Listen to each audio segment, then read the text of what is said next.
Well, after about a week of watching everyone unbox and talk about their Switch OLED that they got early, I finally managed to pick mine up. And ever since they announced this system, I've been kind of torn. On the one hand, it was sort of disappointing that they didn't add anything when it came to the power of the system, but they did have some improvements that I was very curious about, like the OLED display and even the better kickstand. So I wanted to check it out here today with an unboxing, go over some of my initial impressions, and then in a follow-up video, we will do a teardown of the system and go over what Nintendo has done inside of it. Guys, if you enjoy these videos, make sure that like button helps out a ton, and if you're new here to the Spawn Wave channel, make sure you subscribe down below. So first, let's talk about the box, because they did change the overall look of it. Instead of it being on its side kind of like this, more of a rectangle, they went almost with closer to a square shape, and it just sort of stands up like this.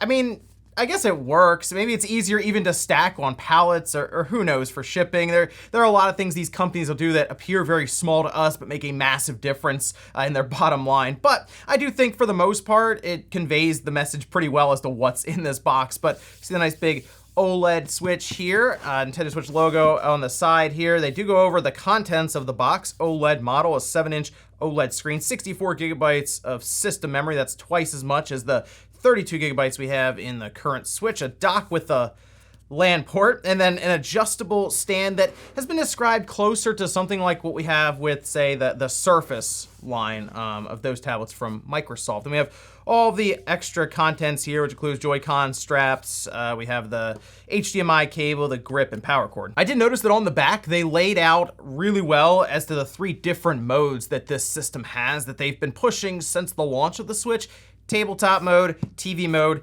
and handheld mode. So if this is your first Switch and you're brand new to it, this is a pretty clear guide as to the different things your Switch can do right out of the box. All right, opening up the Switch, you know, it does appear that there's just less packaging material overall. If you remember, when we first got the Switch and it came out, I just feel like there was way more cardboard inside of it. So there you go. They also managed to, I guess, just shrink down the amount of materials that they needed to get this thing out the door. I do have 2 white JoyCons here. I'll put those to the side, but I specifically wanted to get the white model because these would be, I guess, the new JoyCons that they had come out with. A new color variant and all this. If you get the typical neon JoyCons, I mean, they're ones we already had. So it's cool to also be able to add some new JoyCons to the collection, as well as get that white dock. But here is our OLED Switch, is looking at you immediately. We'll take that out and put it right over here and just get a look at anything else underneath of the cardboard. Our HDMI cable, which they did mention was easier to bend, more malleable. Yeah, it is. I mean, it's again, a little touch, but I guess it would make routing cables or plugging it in a bit easier.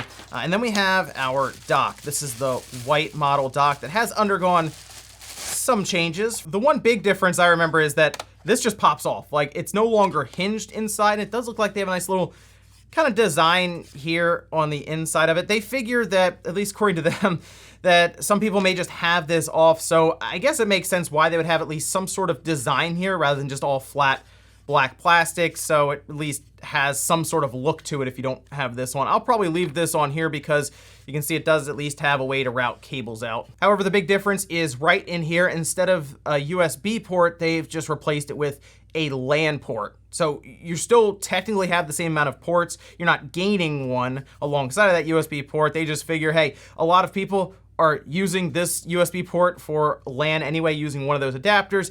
You might as well just drop that in there. You just still have 2 USB ports on the side here. And, you know, I do like the overall white look to the dock. This is sort of engraved or imprinted into it. It's not like a printing on top of it. So, I mean, that looks pretty nice. It kind of still blends in a bit there, though. It's not as obvious. Like, if they went with a more contrasting color, like just black, it would obviously stick out way more. It is glossy black plastic in here. I'm not a fan of glossy black plastic because it tends to scratch, but I guess that's hidden well enough to where you would really have to go out of your way to look for it, as opposed to if this whole front was glossy black. We also have our power cord and our Joy-Con grip, as well as the straps here. They did mention that the grip itself, they just did an imprint, which, you know, you can see that here rather than them printing the Switch logo on it. So with all of that out of the way, let's take a look at the main attraction, which is the Switch OLED itself. Now, taking it out of the packaging, it does feel slightly heavier. There's a little more weight to this OLED model. They had mentioned 20 grams heavier in an interview, but it is noticeable. So I just went through the initial system setup where you put in like your username and you're just connecting to network, see if there's a system update and all the basic stuff there. And just going through that, this screen, it's so noticeable how much better it is when it comes to colors, contrast, all of this.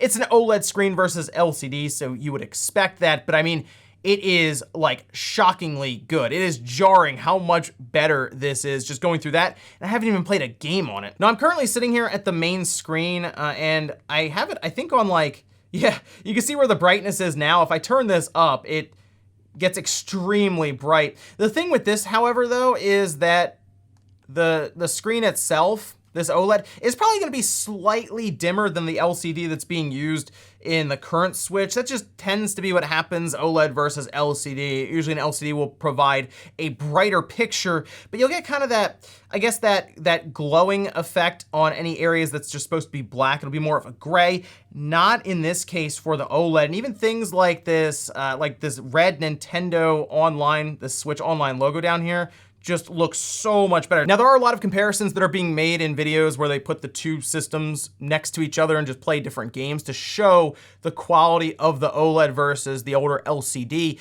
But it's something you're gonna have to see in person. It's hard to grasp the difference when it comes to looking at it through the lens of a camera, but there are some other physical differences we can see right away. Obviously, the first one being this is a 7-inch OLED screen versus the 6.2-inch screen on the older Switch with the larger bezels. On the top, we do have different volume buttons. These are a bit thinner, however, they're raised and they have a very tactile nature to them, so they really aren't any different to press compared to the older Switch model, but they do look sleeker and more, I guess, fitting for the Switch body itself. But the power button's a bit strange. It's sort of depressed down into the body. Like, it's gonna take a bit more work to find and then press this. It's an odd decision that they made here when this could have been raised like the volume button. The only thing I think of is they wanted to make it harder to press for some reason. We also have our vent right here. And then this does appear to be our auto brightness sensor. We have our game card slot right there next to the headphone jack. And then on the bottom, we do have our USB-C port. The OLED screen itself, they are using glass on the front here, so you're gonna wanna be a bit more careful because the original Switch used plastic on the front. This is something that will actually crack a bit easier. Might be worth picking up one of those hard screen protectors for it. I know some companies are already coming out with them for sale, like I believe D-Brand is doing one, so might be worth the investment to protect this screen. But the biggest notable change when it comes to physical differences for the Switch OLED is this kickstand, and I am very excited to check it out. I have not tried it yet. The idea here is rather than the little puny piece of plastic they had running on one side of the Switch, it's the entire bottom half of it. And they also managed to hide a lot of like the legal stuff behind here. So it's not just like an eyesore on the back, and this looks much more premium, I would say. So I kind of lifted it up a little bit there, and let's see, you know what? That's very smooth. It does kind of feel like a Surface tablet, actually. That is very satisfying to open. It has that quality feel to it, and a lot of that has to do with some pretty serious hinges that they have on either side. It's not this little, like I said, puny piece of plastic that's easy to break off. This means business. We can also see it does house the micro SD card slot here, and we have a nice little Nintendo logo along with our serial number. Another benefit that I'm noticing of this large piece of plastic for the kickstand is it's able to hide some of the screws on the back here. You don't have kind of screw holes all over the place, whereas in the other one you had them in all the different corners, then around the edges. This still has some like around the edges here, but on the back, it just looks like all one piece, and it just makes it look a lot nicer. Okay, so I have the kickstand out. The idea is I should be able to kind of press on it and almost flatten the Switch. So if you just kind of press it down, it does go a bit easier, and yeah, it has a pretty solid angle to it right now. Of course, if you want to pick it up, you then have to kind of do one of these, but there are a lot of angles. It really doesn't have any set stopping point necessarily. It's just, it has a lot of tension to it. You can kind of decide where you want it to set up. And it does have a nice satisfying click when you close it, just like that. There was some talk about the Joy-Con rails themselves being, I guess, a bit more sturdy, like when you put the Joy-Con on. And I feel that right now, but this is a new Switch, and there's a good chance that the rails will get like worn out over time as you put the Joy-Cons on and off and just generally use it and you're kind of moving the Switch around. So while it does feel more sturdy now compared to the Switch I've been using for a little while now, we'll see how that holds up. And then we'll just drop it in the dock here just to kind of get the effect if you had it next to your TV. And you know what, looking around it, it does have a more upscale look to it. A lot of that has to do with the whole front being more of a glass with the OLED screen, but even like the back being all one piece and just feeling much more sturdy. A little bit of weight as well.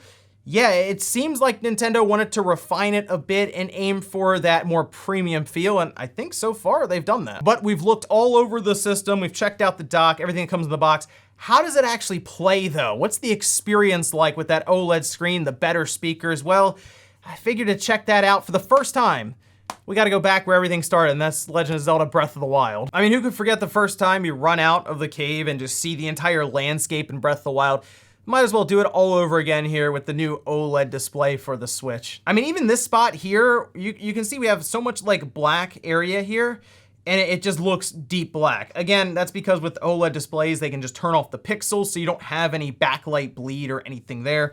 But even like just the overall vibrant colors that they have on screen, going from that deep black to the bright white, just looks so much better. See, the real issue, like I said, is being able to convey how much better this looks with this OLED screen through the camera. I mean, if you already have an OLED TV and you've been playing your Switch on it, you've probably already at least experienced this kind of in a larger format with like a 55, 65-inch OLED display. But something about having it in a handheld like this, like, is pretty awesome. And maybe that's because I really liked the Vito 1000, which to me, that's something Sony got right like immediately, was to have an OLED display in your handheld system. And I guess now Nintendo really has carried on the Vita's legacy in handheld form with this Switch. All right, here we go. Running out here onto the fields. Get that nice panning camera. Yeah, that looks pretty good. I mean, just the overall colors just pop off of this screen so well. I mean, it really is that big of a difference. Now, is it a big enough difference for you to buy this for $350 if you are mostly a docked player? Probably not. I mean, this is certainly something that will benefit handheld gamers much more because everything here has been focused towards handheld gamers. And something that I would like to see Nintendo do, now that I've seen this Switch OLED, there's no going back to this LCD that we have in the current red box Switch. I don't see why you would do that after they've made such a statement here with this OLED display. How good it looks compared to that LCD. To me, it's time to get an OLED Switch Lite. I think that makes a ton of sense. And to just continue on with these OLED displays, I don't think you can really go back after seeing this. Seriously, take a look at one of these OLEDs in person and you'll kind of come to that conclusion of like, yeah, I'm gonna have a hard time going back to my old Switch now. See, now I'm in the mindset of going back and getting games that I've already played through over the first several years of the Switch's life, just to see it again through this OLED screen. Like, here's Luigi's Mansion 3. This is just like the startup screen, and it looks great. So I'm excited to even look at some of those games again, but even something like Metroid Dread that just came out alongside of this system is gonna be a blast to play through because that game has a lot of like deep black areas around Samus at times and like the tunnels you're going through to kind of give this isolated experience. I think the OLED Switch will play into that beautifully. So a great time to launch that game alongside of this new system. And you know what, looking at this, I think Nintendo is going in the right direction with the build of their system. Most of it obviously is cosmetic when it comes to the kickstand and yeah, even the Switch's OLED display now.